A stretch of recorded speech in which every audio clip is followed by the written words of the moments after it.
käännät siitä, niin että pääset pikkasen rentouttaa sitä niskalla, odota sitä seinää vaan käännä ennen, niin ettei ole se seinä, joka kääntää, vaan se on sinä. Ja se voi tulla Krista pikkasen tasaisemmalle ohjaustuntumalle, niin kanssa se rabaa kohti sun käsi.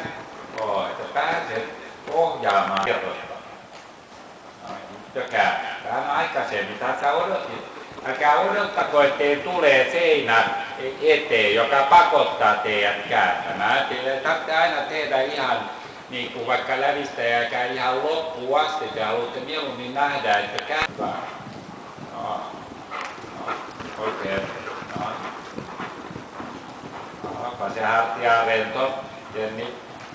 Niin, että jos se on siellä kiinni, niin sä työskentelet, sä ajattelet, että se on se nivelo ja jotain, niin se jatkaa laukkaamista siinä samassa rytmissä. Jos sä et halua, että se on hidastava, se pitää tehdä. Ulko-ohja taas siirtää.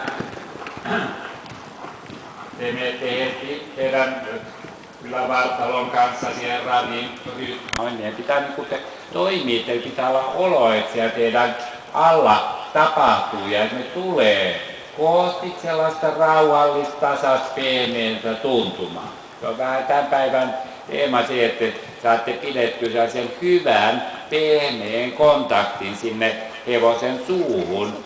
Ja sitten voitte sen jälkeen vähän tehdä